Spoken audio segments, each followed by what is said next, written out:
Hi hello Swathi Ganga Kannada YouTube ಚಾನಲ್ಗೆ ಎಲ್ಲರಿಗೂ ಸ್ವಾಗತ ಸುಸ್ವಾಗತ. ಇವತ್ತಿನ ವಿಡಿಯೋದಲ್ಲಿ ನಾನು ಏನು ತಿಳಿಸ್ಕೊಡ್ತಾ ಇದ್ದೀನಿ ಅಂದರೆ, ನಮ್ಮ ಸಬ್ಸ್ಕ್ರೈಬ್ರೊಬ್ಬರು ಈ ಗೋಪಾಲಕೃಷ್ಣನ ಪೂಜೆಯನ್ನು ಯಾವ ರೀತಿಯಾಗಿ ಮಾಡಬೇಕು, ಅಭಿಷೇಕ ಯಾವ ರೀತಿಯಾಗಿ ಮಾಡಬೇಕು ಅನ್ನೋದನ್ನು ತೋರಿಸಿ ಅಕ್ಕ ಅಂತ ಹೇಳಿದರು. ಹಾಗಾಗಿ ನೋಡಿ, ಇಲ್ಲಿ ನಾನು ಕಂಪ್ಲೀಟಾಗಿ ನೋಡ್ಕೊಳ್ಳಿ, ಕಮೆಂಟ್ ಮಾಡಿದ್ರಲ್ವ ಸುಮಾ ಅಂತ ಅಂದ್ಬಿಟ್ಟು, ಅವ್ರು ಖಂಡಿತವಾಗ್ಲೂ ನೀವು ನೋಡ್ಕೊಳ್ಳಿ ಅಂಥೇಳಿ ಹೇಳ್ತೀನಿ. ಅವರು ವಾಟ್ಸಪ್ ಮೆಸೇಜನ್ನು ನನಗೆ ಹಾಕಿದ್ರು. ಹಾಗಾಗಿ ಅವ್ರಿಗೋಸ್ಕರ ನೋಡಿ, ಮೊದಲಿಗೆ ನೀವು ಗಣೇಶನ ಪೂಜೆಯನ್ನು ಮಾಡಬೇಕು. ನಾನಿಲ್ಲೊಂದು ಹಿತ್ತಾಳೆ ತಟ್ಟೆಯನ್ನು ತೆಗೆದುಕೊಂಡಿದ್ದೀನಿ. ಗಣೇಶದ್ದು ಚಿಕ್ಕದು ಬೆಳ್ಳಿ ವಿಗ್ರಹ ಇತ್ತು, ಮತ್ತು ನಮ್ಮನೆಯಲ್ಲಿ ಬಾಲಕೃಷ್ಣನ ವಿಗ್ರಹ ಕೂಡ ಇತ್ತು. ನೋಡಿ, ಮೊದಲಿಗೆ ಶುದ್ಧವಾಗಿರುವಂಥ ನೀರಲ್ಲಿ ಅಭಿಷೇಕವನ್ನು ಮಾಡ್ಕೊಳ್ಬೇಕು. ತದನಂತರದಲ್ಲಿ ಹಾಲು, ಮೊಸರು, ತುಪ್ಪ ಮತ್ತು ಜೇನುತುಪ್ಪ ಮತ್ತು ಸ್ವಲ್ಪ ಬಿಳೆ ಕಲ್ಸಕ್ಕರೆ ಅಥವಾ ಬಿಳಿ ಕಲ್ಸಕ್ಕರೆಯನ್ನು ಹಾಕಬೇಕು. ಹಾಕಿ ನೀವು ಪಂಚಾಮೃತ ಅಭಿಷೇಕವನ್ನು ಮಾಡ್ಕೊಳ್ಬೇಕು. ಮತ್ತು ನೀವು ನೋಡಿ, ನಾನು ಇದರಲ್ಲಿ ಸ್ವಲ್ಪ ಡ್ರೈ ಫ್ರೂಟ್ಸನ್ನು ಕೂಡ ಹಾಕಿದ್ದೀನಿ. ಒಂದು 3 ಥರ ಡ್ರೈ ಫ್ರೂಟ್ಸು ಅಂದರೆ ಬಾದಾಮಿ, ಗೋಡಂಬಿ ಮತ್ತು ದ್ರಾಕ್ಷಿಯನ್ನು ಹಾಕ್ಕೊಂಡು, ತದನಂತರದಲ್ಲಿ ನಾನು ಈ ಬಾಲಕೃಷ್ಣನ ವಿಗ್ರಹಕ್ಕೆ ಒಂದು ಪಾರಿಜಾತದ ಹೂವು, ಒಂದು ತುಳಸಿ ದಳ, ಗಣೇಶನಿಗೆ ಸ್ವಲ್ಪ ಗರಿಕೆಯನ್ನು ಇಟ್ಟು, ನಿಮ್ಮದು ಅಭಿಷೇಕ ಆದಮೇಲೆ ನೀವು ಅಗರಬತ್ತಿಯಿಂದ ಬೆಳ್ಕೊಂಡು ತುಪ್ಪದ ಆರತಿಯನ್ನು ಕೂಡ ಮಾಡ್ಕೊಳ್ಬೇಕು.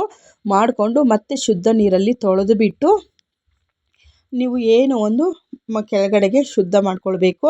ಸ್ವಲ್ಪ ಇವಾಗ ನಾನೇನು ತೋರಿಸಿದ್ನಲ್ವ ಆ ಜಾಗವನ್ನು, ಒಂದು ಮನೇನ ನೀಟಾಗಿ ತೊಳ್ಕೊಂಡು ಅದರ ಮೇಲೆ ನೀವು ಸ್ವಲ್ಪ ಅರಿಶಿಣವನ್ನು ಹಚ್ಚಿ ಅದರ ಮೇಲೆ ಸ್ವಲ್ಪ ಸಣ್ಣದಾಗಿ ರಂಗೋಲಿಯನ್ನು ಹಾಕ್ಕೊಳ್ಬೇಕು.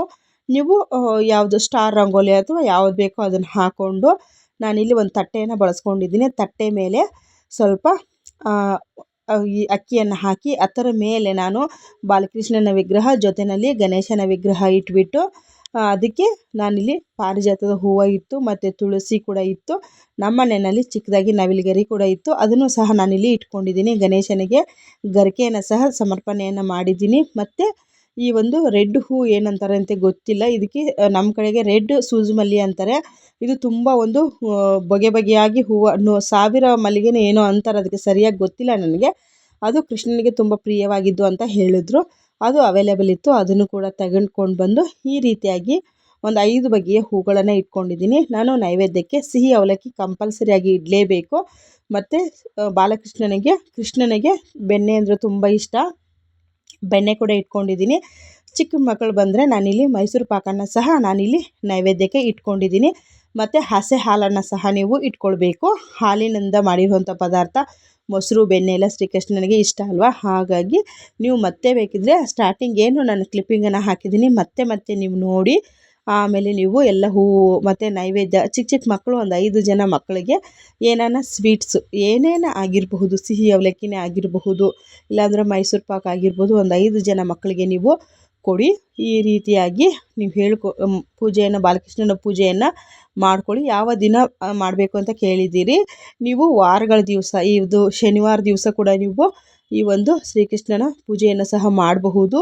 ಮತ್ತು ಆವತ್ತಿನ ದಿವಸ ನೀವು ಶನಿವಾರ ದಿವಸ ಮಾಡ್ಕೊಳ್ಬಹುದು, ಬುಧವಾರ ದಿವಸ ಕೂಡ ಮಾಡ್ಕೊಳ್ಬಹುದು. ಮತ್ತು ಈ ರೀತಿಯಾಗಿ ನೀವು ಪೂಜೆಯನ್ನು ಮಾಡ್ಕೊಳ್ಳಿ. ಇವರು ನೋಡಿ, ಬಾಲ ವಾರಾಹಿ ದೇವಿ ಸಿಂಹನನ್ನು ಜೊತೆಯಲ್ಲಿ ಇಟ್ಕೊಂಡಿರೋವಂಥವ್ರು. ವಾರಾಹಿ ಮಂತ್ರವನ್ನು ಕೂಡ ನೀವು ಹೇಳ್ಕೊಳ್ಳಿ. ಇದು ನೋಡಿ, ನಮ್ಮ ಸಬ್ಸ್ಕ್ರೈಬರ್ ಒಬ್ಬರು ಈ ರೀತಿಯಾಗಿ ಅಮ್ಮನವರ ಒಂದು ಹಿಂದೆಗಡೆ ಕ್ಯಾಟುವನ್ನು ಹಾಕಿಸ್ಕೊಂಡಿದ್ದಾರೆ. ಅದನ್ನು ನಮ್ಮ ಸ್ನೇಹಿತರು ಕಳಿಸಿದ್ರು, ನಾನು ಕೂಡ ನಿಮ್ಮ ಜೊತೆಗೆ ಶೇರ್ ಮಾಡ್ಕೊಳ್ತಾ ಇದ್ದೀನಿ.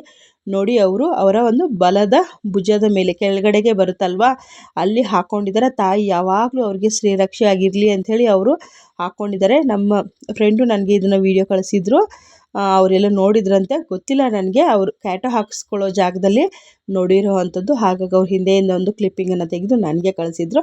ನಾನು ನಿಮ್ಮ ಜೊತೆಗೆ ಶೇರ್ ಮಾಡ್ಕೊಳ್ತಾ ಇದ್ದೀನಿ. ವಾರಾಹಿ ಅಮ್ಮನ ನಂಬಿ ಅಮ್ಮ, ನೀವು ಬಾಲಕೃಷ್ಣನ ಪೂಜೆಯನ್ನು ಸಹ ಮಾಡ್ಕೊಳ್ಳಿ. ಎಷ್ಟು ದಿನಗಳ ಕಾಲ ಮಾಡಬೇಕು ಅಂತ ಕೇಳಿದ್ದೀರಿ ನೋಡಿ, ನಿಮಗೆ ಸಾಧ್ಯವಾದರೆ 48 ದಿನಗಳ ಕಾಲ ನೀವು ಪೂಜೆಯನ್ನು ಮಾಡ್ಕೊಳ್ಳಿ. ಸಾಧ್ಯವಾದರೆ ಇಸ್ಕಾನ್ ಟೆಂಪಲ್, ಇಲ್ಲ ಗಣೇಶ, ಇದು ನಿಮಗೆ ಈ ಒಂದು ಕೃಷ್ಣನ ದೇವಸ್ಥಾನಗಳು ಸಿಕ್ಕಿದ್ರೆ ಖಂಡಿತವಾಗ್ಲೂ ಅಲ್ಲಿ ಹೋಗ್ಬಿಟ್ಟು ನೀವು ಬೆಣ್ಣೆಯನ್ನು ಕೊಟ್ಟು, ನನಗೆ ಬೇಗ ಅಲ್ಲಿ ಕೃಷ್ಣನ ದೇವಸ್ಥಾನದಲ್ಲಿ ತೊಟ್ಟಿಲನ್ನು ಇಟ್ಟಿರ್ತಾರೆ, ಆ ತೊಟ್ಟಿಲನ್ನು ತೂಗು ಬರುವಂಥ ಕೆಲಸವನ್ನು ಸಹ ನೀವು ಮಾಡ್ಕೊಳ್ಳಿ. ಖಂಡಿತವಾಗ್ಲೂ ಬೇಗ ನಿಮ್ಮ ಮಡಿಲಿಗೆ ಒಂದು ಮಗು ಬರಲಿ ಅಂಥೇಳಿ ನಾನು ಕೂಡ ಕೇಳ್ಕೊಳ್ತೀನಿ. ಇವತ್ತಿಂದು ವರಾಹಿ ಅಮ್ಮನ ಮಂತ್ರ ಯಾವ ಕೆಲಸಕ್ಕೋಸ್ಕರ ಅನ್ನೋದನ್ನು ತಿಳಿಸ್ಕೊಡ್ತೀನಿ. ತುಂಬ ದಿನದಿಂದ ಈ ಒಂದು ಕಮೆಂಟ್ ಅನ್ನೋವಂಥದ್ದು ಬರ್ತಾನೆ ಇತ್ತು. ಏನಂದರೆ ಬಿಸ್ನೆಸ್ಗೋಸ್ಕರ, ನಮ್ಮದು ಬಿಸ್ನೆಸ್ ಅನ್ನೋವಂಥದ್ದು ನಾನು ತುಂಬ ವಿಡಿಯೋಗಳನ್ನ ಹಾಕಿದ್ದೀನಿ. ಬನ್ನಿ, ಇವಾಗ ಸ್ಕ್ರೀನ್ ಮೇಲೆ ಮಂತ್ರ ಬರ್ತಾ ಇದೆ. ಓಂ ಅಶ್ವರೂಢ ಅಪರಾಜಿತೆ ವಾರಾಹಿ ತನ್ನೋ ಪ್ರಚೋದಯಾತ್.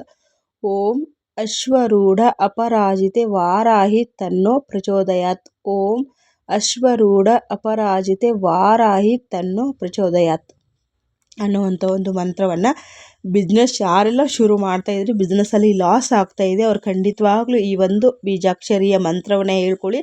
ಖಂಡಿತವಾಗ್ಲೂ ಅಶ್ವ ಅಂತಂದರೆ ಮೇಲೆ ನಮಗೆ ಅಶ್ವಿನಿ ದೇವತೆಗಳು ಅಸ್ತು ಅನ್ನೋ ರೀತಿಯಲ್ಲಿ ಆಗುತ್ತೆ. ವರಾಹಿ ಅಮ್ಮನ ಮಂತ್ರ ತುಂಬ ಅಂದರೆ ತುಂಬ ಪವರ್ಫುಲ್ ಆಗಿರುವಂಥ ಮಂತ್ರ ಅಂತ ಹೇಳ್ತೀನಿ. ಬೆಳಗ್ಗೆ ಬ್ರಹ್ಮ ಮುಹೂರ್ತ, ಸಂಜೆ ರಾತ್ರಿ ವೇಳೆ. ಇಲ್ಲಾಂದರೆ ನೀವು ಅಂಗಡಿ ಬಿಸ್ನೆಸ್ಸನ್ನು ಶುರು ಮಾಡೋದಕ್ಕೆ ಮುಂಚೆ, ನೀವು ಗಲ್ಲೆಪೆಟ್ಟಿಗೆ ಹತ್ರ ಕೂತ್ಕೊಳ್ಳೋದಕ್ಕೆ ಮುಂಚೆ ಈ ಒಂದು ಬೀಜಾಕ್ಷರಿಯ ಮಂತ್ರವೇನೋ ಹೇಳಿ ಗಲ್ಲೆಪೆಟ್ಟಿಗೆ ಹತ್ರ ಕೂತ್ಕೊಳ್ಳಿ. ಖಂಡಿತವಾಗ್ಲೂ ತುಂಬ ಅಂದರೆ ತುಂಬ ಒಳ್ಳೆಯದಾಗುತ್ತೆ. ಯಾರು ಸುಮಾನವರು ಇದನ್ನು ನಮಗೆ ಮೆಸೇಜನ್ನು ಮಾಡಿದ್ರು, ಖಂಡಿತವಾಗ್ಲೂ ನೀವು ಬಾಲಕೃಷ್ಣಂದು ನನಗೆ ಗೊತ್ತಿರೋ ಮಟ್ಟಿಗೆ ನಾನು ತಿಳಿಸ್ಕೊಟ್ಟಿದ್ದೀನಿ. ಮತ್ತು ನೀವು ಈ ಒಂದು ಮಂತ್ರ ಕೂಡ ಇದೆ, ಆ ಮಂತ್ರವನ್ನು ನಾನು ನೆಕ್ಸ್ಟ್ ವಿಡಿಯೋದಲ್ಲಿ ನಿಮಗೆ ತಿಳಿಸ್ಕೊಡ್ತೀನಿ. ಅದನ್ನು ನೀವು ಹಚ್ಚಿ ಕೇಳಿಸ್ಕೊಳೋದಷ್ಟೇ. ಈ ಬಾಲಗೋಪಾಲ ಸ್ವಾಮಿಯ ಸ್ತೋತ್ರ ಬರುತ್ತೆ, ಅದನ್ನು ನೀವು ಕೇಳಿಸ್ಕೊಳ್ಳಿ ಅಷ್ಟೇ. ನಿಮಗೆ ಖಂಡಿತವಾಗ್ಲೂ ಮಡಿಲು ತುಂಬುತ್ತೆ. ಬಿಸ್ನೆಸ್ಸಲ್ಲಿ ಯಾರಿಗೆಲ್ಲ ಲಾಸ್ ಆಗ್ತಾ ಇದೆಯೋ ಖಂಡಿತವಾಗ್ಲೂ ಈ ಒಂದು ಮಂತ್ರವನ್ನು ಹೇಳ್ಕೊಳ್ಳಿ. ಬೆಳಗ್ಗೆ ಬ್ರಹ್ಮ ಮುಹೂರ್ತದಲ್ಲಿ ತುಂಬ ಅಂದರೆ ತುಂಬ ಒಳ್ಳೆಯದಾಗುತ್ತೆ. 11 ಬಾರಿ ಹೇಳ್ಕೊಂಡ್ರೆ ಸಾಕು.